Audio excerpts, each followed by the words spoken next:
Hello friends, आज हम लोग साइंस के एक महत्वपूर्ण टॉपिक मानव रक्त या ह्यूमन ब्लड के बारे में पढ़ने वाले हैं। और एक महत्वपूर्ण टॉपिक है, इससे प्रायः परीक्षा में प्रश्न पूछे जाते हैं। ठीक है, तो आज हम इससे रिलेटेड जितने भी क्वेश्चन बनते हैं उन तमाम क्वेश्चंस को इस वीडियो के माध्यम से आप लोगों तक पहुंचा रहे हैं। अगर आपको अच्छा लगे तो लाइक कीजिएगा, कमेंट कीजिएगा, और हमारे चैनल में नहीं हैं तो आप मेरे चैनल को सब्सक्राइब कर दीजिएगा। ठीक है, चलिए शुरू करते हैं। 1 नंबर का सवाल है कि रक्त एक तरल संयोजी उत्तक है। पहला आपको ये क्वेश्चन पूछा जाता है कि रक्त किस तरह का उत्तक है, तो रक्त एक तरल संयोजी उत्तक है। अब इसमें देखते हैं दूसरा नंबर का सवाल। रक्त में 2 प्रकार के पदार्थ पाए जाते हैं, एक होता है प्लाज्मा, दूसरा होता है ब्लड कार्पसल्स। ठीक है, और प्लाज्मा को प्लाज्मा ही कहते हैं, ब्लड कार्पसल्स को रुधिराणु भी कहा जाता है। 3 नंबर का सवाल देखिएगा।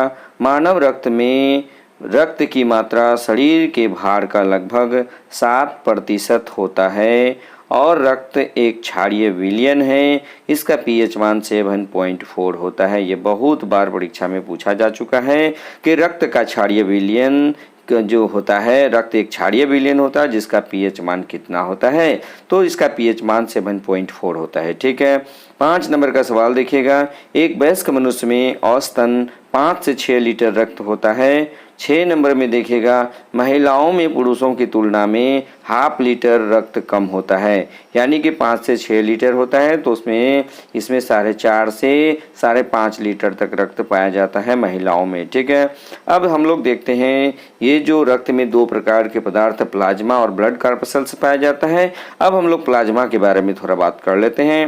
प्लाज्मा क्या होता है? यह रक्त अजीवित तरल भाग होता है जो हल्के पीले रंग का चिपचिपा और थोड़ा क्षारीय होता है। ठीक है, और रक्त का लगभग 60% भाग क्या होता है? प्लाज्मा होता है। और फिर इस प्लाज्मा का 90% भाग जल, 7% भाग प्रोटीन, 0.9% लवण और 0.1% ग्लूकोज होता है। और पचे हुए भोजन एवं हार्मोन का शरीर में संवहन ही प्लाज्मा का कार्य है। यानी प्लाज्मा का मुख्य कार्य क्या है? पचे हुए भोजन एवं हार्मोन का शरीर में संवहन करना प्लाज्मा का मुख्य कार्य है। अब एक होता है सीरम। फाइब्रिनोजेन प्रोटीन निकाल लेने पर शेष प्लाज्मा को सीरम कहा जाता है। यानी फाइब्रिनोजेन प्रोटीन यदि प्लाज्मा से निकाल लिया जाए तो उसे हम लोग क्या कहते हैं? सीरम कहते हैं। यानी फाइब्रिनोजेन प्रोटीन निकाल लेने पर शेष प्लाज्मा को हम लोग क्या कहते हैं? सीरम कहते हैं। ठीक है, अब हम लोग देखते हैं ब्लड कार्पसल्स। यानी यह रक्त का शेष 40% भाग होता है, 60% भाग हो गया आपका प्लाज्मा और 40% भाग होता है ब्लड कार्पसल्स। ठीक है, यह रक्त का 40% भाग होता है। इसे 3 भागों में बांटा गया है। ये सबसे इम्पोर्टेंट, इससे क्वेश्चन सबसे ज़्यादा पूछा जाता है। यानी ब्लड कार्पसल्स का ही 3 जो भाग है वो कौन कौन? लाल रक्तकण जिसको आरबीसी कहते हैं, और श्वेत रक्तकण जिसको डब्ल्यूबीसी कहते हैं, और सी रक्त बिंबाणु ब्लड प्लेटलेट्स। यानी कि आरबीसी, डब्ल्यूबीसी और ब्लड प्लेटलेट्स किसके पार्ट हैं? ब्लड कार्पसल्स के पार्ट हैं। ठीक है, अब हम लोग देखते हैं लाल रक्तकण जिसको रेड ब्लड कार्पसल्स कहते हैं, या इसको इरिथ्रोसाइट्स भी कहा जाता है। यानी रेड ब्लड कार्पसल्स का दूसरा नाम क्या है? इरिथ्रोसाइट्स है। ठीक है, यह केवल कशेरुकी प्राणियों में पाया जाता है। यानी जितना भी कशेरुकी प्राणी है उसमें पाया जाता है। यह रुधिर कणिकाओं का 99% भाग होता है। यानी रुधिर कणिकाओं का 99% भाग जो है ये आरबीसी ही पाया जाता है। स्तनधारियों के लाल रक्त का कण उभयावतल होते हैं और इसमें केंद्रक नहीं पाया जाता है। लेकिन आपको बराबर पूछा जाता है कि कौन ऐसे स्तनधारी होते हैं जिसमें क्या होता है, जिसके केंद्रक में आरबीसी पाया जाता है? तो ऊंट और लामा। यानी ऊँटी जाति का एक और प्राणी है लामा। ऊंट और लामा 2 ऐसे स्तनधारी हैं जिनके आरबीसी में केंद्रक पाया जाता है। ये बहुत इंपॉर्टेंट क्वेश्चन है। ठीक है, उसके बाद कह रहा है कि आरबीसी का निर्माण अस्थि मज्जा या बोन मैरो में होता है। आरबीसी का निर्माण अस्थि मज्जा या बोन मैरो में होता है। उसके बाद देखिएगा protein, iron, vitamin B12 and folic acid RBC के निर्माण में सहायक होते हैं। आरबीसी की मात्रा यदि शरीर में बढ़ानी हो तो प्रोटीन, आयरन, विटामिन B12 और फोलिक एसिड बड़े पैमाने पर लेना चाहिए। इससे क्या होता है, आरबीसी का निर्माण आसानी से होता है। यानी आरबीसी के निर्माण में प्रोटीन, आयरन, विटामिन B12 और फोलिक एसिड काफ़ी सहायक होते हैं। उसके बाद देखिएगा भ्रूण अवस्था में आरबीसी का निर्माण लीवर एवं स्प्लीन में होता है। यानी भ्रूण अवस्था में आरबीसी का निर्माण लीवर एवं स्प्लीन में होता है और आरबीसी का जीवन काल 20 से 120 दिन होता है। यानी आरबीसी का जो जीवन काल होता है, लाइफ स्पान होता है, ये 20 से 120 दिन का होता है। और आरबीसी की मृत्यु लीवर और प्लीहा में होती है, इसलिए यकृत और प्लीहा को आरबीसी का कब्र कहा जाता है। यानी आरबीसी की मृत्यु लीवर और प्लीहा में होती है। प्रायः इसमें प्लीहा आंसर करता है, तो आरबीसी की मृत्यु लीवर और प्लीहा में होती है, इसलिए आरबीसी का कब्र किसे कहा जाता है, प्लीहा को कहा जाता है। और लीवर और प्लीहा दोनों रहे तो लीवर और प्लीहा दोनों को मारना है, ठीक है। और यदि सिर्फ प्लीहा रहे तो प्लीहा को मार देना है, ठीक है। चलिए नेक्स्ट देखते हैं। आरबीसी में हीमोग्लोबिन होता है, जिसमें हीम नामक रंजक होता है, जिसके कारण रक्त का रंग लाल होता है। यानी साधारण सी बात आप इसको कह सकते हैं कि आरबीसी जो है वो लाल हीमोग्लोबिन की उपस्थिति के कारण ही होता है। और हीमोग्लोबिन में पाई जाने वाली धातु लोहा है, ठीक है। अब देखिए इसमें ग्लोबिन लोह युक्त प्रोटीन है जो ऑक्सीजन एवं कार्बन डाइऑक्साइड से संयोग करने की क्षमता रखता है। ग्लोबिन क्या है, एक लोह युक्त प्रोटीन है, आरबीसी में ही पाया जाता है, जो ऑक्सीजन एवं कार्बन डाइऑक्साइड से संयोग करने की क्षमता रखता है, ठीक है। और हीमोग्लोबिन में पाया जाने वाला यौगिक हीमेटिन कहलाता है। यानी कि लोहा पाया जाता है, इसलिए हीमोग्लोबिन में पाया जाने वाला यौगिक हीमेटिन कहलाता है। उसके बाद देखते हैं हम लोग आरबीसी का कार्य। आरबीसी का कार्य क्या होता है, शरीर के प्रत्येक कोशिका में ऑक्सीजन पहुंचाना एवं कार्बन डाइऑक्साइड को वापस लाना आरबीसी का मुख्य काम है। हीमोग्लोबिन की मात्रा में भी कमी होने पर एनीमिया रोग हो जाता है। हीमोग्लोबिन की मात्रा में कमी यदि हो जाती है शरीर में तो शरीर में कौन सी बीमारी होती है, एनीमिया रोग हो जाता है, एनीमिया बीमारी हो जाती है। सोते वक्त आरबीसी 5% कम हो जाता है। यदि आप सो रहे होते हैं तो उस वक्त आरबीसी काउंट 5% कम हो जाता है तथा जो लगभग 4200 मीटर की ऊंचाई पर होते हैं उनके आरबीसी में 30% की वृद्धि हो जाती है। यानी जी हम ऊंचाई पर जाएंगे आरबीसी की मात्रा जो है, आरबीसी की मात्रा बढ़ती चली जाती है, उसमें वृद्धि हो जाती है। आरबीसी की संख्या को हीमोसाइटोमीटर से ज्ञात किया जाता है। ये बहुत इंपॉर्टेंट क्वेश्चन बनता है कि आरबीसी की संख्या को किससे मापा जाता है, तो हीमोसाइटोमीटर से ज्ञात किया जाता है, ठीक है। उसके बाद बी नंबर में देखते हैं हम लोग WBC, जिसको हम लोग बोलते हैं वाइट ब्लड कार्पसल्स। तो WBC को ल्यूकोसाइट्स भी कहा जाता है। WBC का दूसरा नाम क्या होता है, ल्यूकोसाइट्स। यानी WBC को ल्यूकोसाइट्स भी कहा जाता है। यह आकार और रचना में अमीबा के समान होता है तथा इसमें केंद्रक मौजूद रहता है।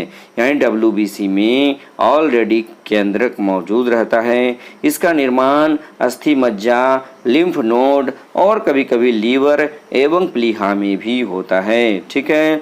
आरबीसी का मुख्य कार्य शरीर को रोगों के संक्रमण से बचाना है। WBC का मुख्य कार्य क्या होता है, शरीर को रोगों के संक्रमण से बचाना है। और WBC का जीवन काल या लाइफ स्पान 1 से 4 दिन होता है। WBC का जीवन काल कितना दिन होता है, 1 से 4 दिन होता है। WBC यानी वाइट ब्लड कार्पसल्स की मृत्यु रक्त में ही हो जाती है और WBC का सबसे अधिक भाग न्यूट्रोफिल्स कणिकाओं का बना होता है। बहुत ही इम्पोर्टेंट, ये बहुत बार पूछा जाता है कि WBC का सबसे अधिक भाग किसका बना होता है, तो न्यूट्रोफिल्स का बना होता है। और न्यूट्रोफिल्स कणिकाएं रोगाणुओं तथा जीवाणुओं का भक्षण करती है, यानी न्यूट्रोफिल्स कणिकाएं जो होती है रोगाणुओं तथा जीवाणुओं का भक्षण करती है। और ये भी क्वेश्चन बहुत इंपॉर्टेंट है, RBC और WBC का अनुपात शरीर में 600:1 होता है, यानी RBC जहाँ 600 होगा WBC मात्र 1 होगा। ठीक है। तीसरा देखिएगा, रक्त बिंबाणु या रुधिर प्लेटलेट्स या थ्रोम्बोसाइट्स केवल मनुष्य एवं अन्य स्तनधारी वर्ग के रक्त में पाया जाता है, यानी मनुष्य एवं स्तनधारी वर्ग मेमेलिया वर्ग जो भी हैं उनमें रक्त विपाणु या रुधिर प्लेटलेट्स या थ्रोम्बोसाइट्स पाया जाता है।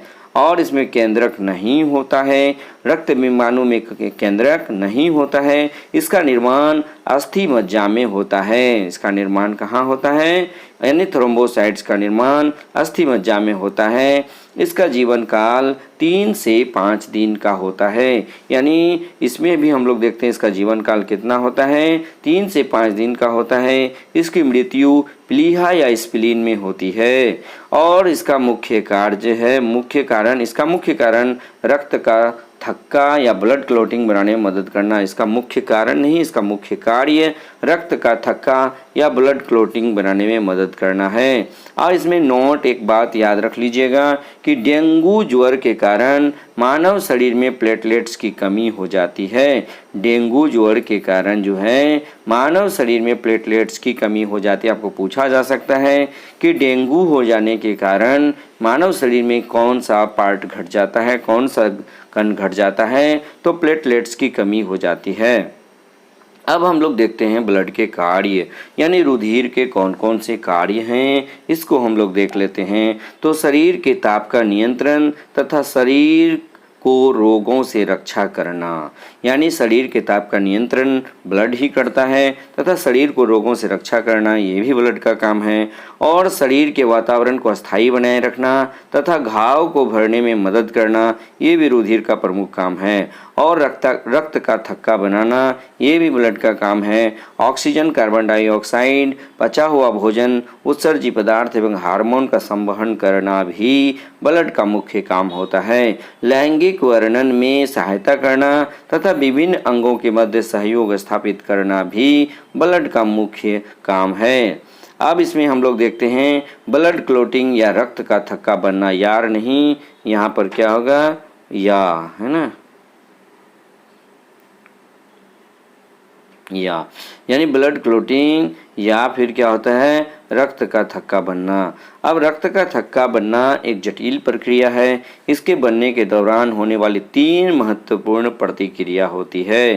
3 महत्वपूर्ण प्रतिक्रिया होती है जो निम्न है। इसमें क्या होता है कि थ्रोम्बोप्लास्टिन प्लस जो होता है प्रोथ्रोम्बिन प्लस कैल्शियम आयन ये मिलकर के थ्रोम्बिन बनाता है। ठीक है, सबसे पहली बात देख लीजिए, thromboplastin plus prothrombin plus calcium ion ये मिलकर के थ्रोम्बिन बनाता है। फिर थ्रोम्बिन प्लस फाइब्रिनोजेन ये मिलकर के फाइब्रिन बनाता है। 3 रिएक्शन याद रखना है, thromboplastin plus prothrombin plus calcium ion मिलकर के थ्रोम्बिन प्रोटीन बनाता है। फिर थ्रोम्बिन फाइब्रिनोजेन के साथ मिल जाता है और ये फाइब्रिन बना लेता है। फिर फाइब्रिन ब्लड कार्पसल्स के साथ मिल जाता है और ब्लड को क्लॉट कर देता है। तो ये 3 रिएक्शन बहुत ही अच्छी तरह से याद रख लीजिएगा। ठीक है, उसके बाद देखते हैं ब्लड प्लाज्मा के प्रोथ्रोम्बिन तथा फाइब्रिनोजेन का निर्माण लीवर में विटामिन के की मदद से होता है। यानी ब्लड प्लाज्मा के प्रोथ्रोम्बिन तथा फाइब्रिनोजेन का निर्माण लीवर में विटामिन के की मदद से होता है। और विटामिन के रक्त का थक्का बनाने में सहायक होता है। सामान्यतः रक्त का थक्का 2 से 5 मिनट में बन जाता है। और फाइब्रिनोजेन नामक प्रोटीन रक्त के थक्का बनाने के लिए अनिवार्य तत्व है। फाइब्रिनोजेन नामक प्रोटीन जो है रक्त के थक्का बनाने के लिए अनिवार्य तत्व है। तो इस प्रकार आज हम लोग ब्लड से संबंधित जितनी बातें थी जो परीक्षोपयोगी हैं, परीक्षोपयोगी जितने भी तथ्य हैं इस ब्लड चैप्टर से आज हमने सभी प्रश्नों को कवर करने का प्रयास किया है। ठीक है, और नेक्स्ट वीडियो में हम लोग देखेंगे मनुष्य के रक्त वर्ग यानी human blood groups. Human blood group से भी सवाल बराबर पूछे जाते हैं। तो आप नेक्स्ट वीडियो में मनुष्य के रक्त वर्ग के बारे में देखेंगे। ठीक है, बस आज के वीडियो में इतना ही। धन्यवाद।